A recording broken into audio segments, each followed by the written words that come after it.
Hey everybody, welcome back to Let's Talk Kentucky. I am Sherelle Roberts and we're here with the team. Anna Tarullo's in for Susan Mills. We've got Kim Dixon and Lisa High. Well, as we said right before the break, you saw that Susan is joining us by phone. She is going to share with us a very personal part of her journey that she's dealing with right now. Hey Susan. Hi, girls. Oh, I miss you guys. Oh, we miss you too, but we've got a real pretty picture of you in the background. so it's like you're here with us. So, Susan, please tell us a little bit about your trip to the Mayo Clinic. So, we are actually en route there now. And so I am here because I want to get some definitive answers on some issues that I've been having with my breast. Okay, yeah. I mean that's pretty straightforward. You have had some issues that you are dealing with. You've gotten some different kind of advice. Tell us a little bit about that. I have. So I have been diagnosed as having extremely dense breasts. So that makes up about 10% of women. And so I have had multiple opinions in Kentucky.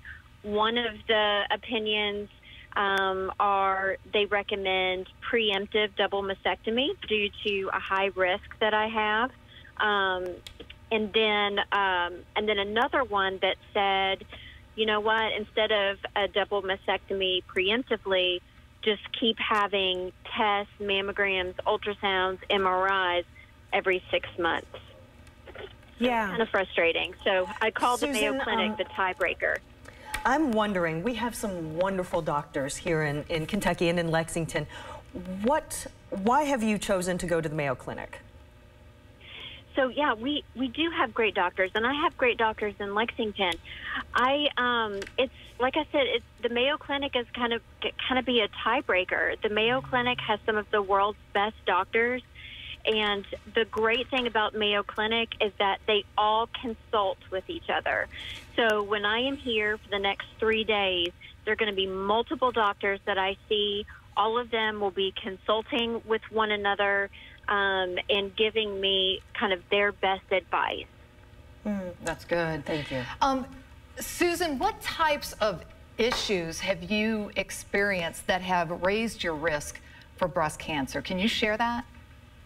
Yeah, so I'm 46 right now, and at the age of 32, I started having masses in my breast. I did have a lumpectomy in my right breast, and every year since then, I've been having mammograms, and then a lot of times the mammograms have things that are suspicious, so then I'll go for an ultrasound, and then sometimes after that, a biopsy.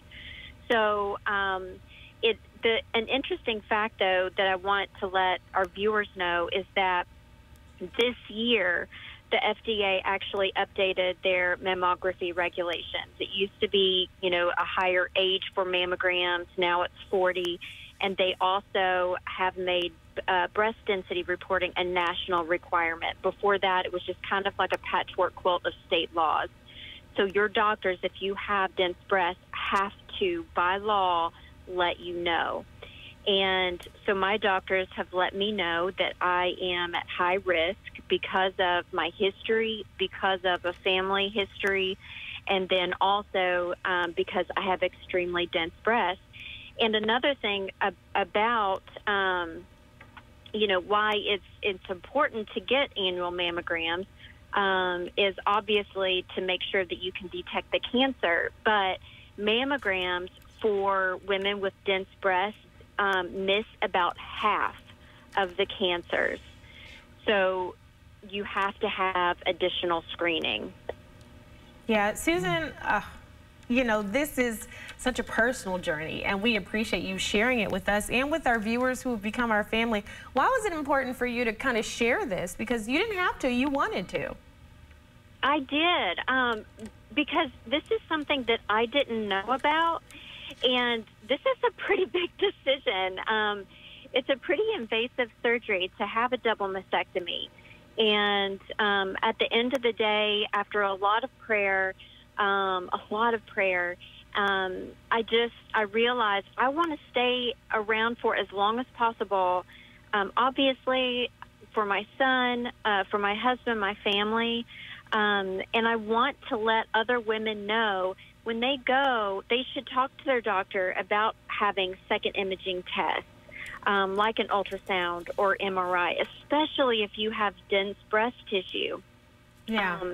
And because one in 8 women in the course of their lifetime are going to develop breast cancer. And that's a scary statistic. Mm-hmm. Yeah. So, and also I want to give this point too.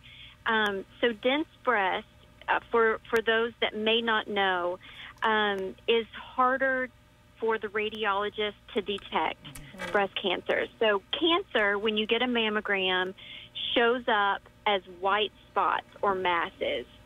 And dense breast tissue also shows up as a white mass. So for women that have extremely dense breast tissue, it's like trying to find a snowman in a blizzard. Oh. It's just not possible. So mammograms alone don't do the trick. You have to have an MRI. And right now, there are not insurance mandates to cover additional screening. That's not the standard of care. Wow. Hopefully it will be in the future. Well, Susan, I mean, you're educating us, you're educating the public. We appreciate you so much. And honestly, you said you wanted to stick around for your family, but we want you to stick around for us, for the community, for your autism tribe, for all of the great things that you do. We love you so, so much, and we can't wait for you to get back on Friday. Oh, I love you girls more. Oh, Susan. I miss you. Studio. Love you, Susan. All right, and everybody, thank you. That's Susan Mills on the phone. Gosh, we love you, Susan. Stay with us, everybody. Coming up after the break, it's the Countdown Convo.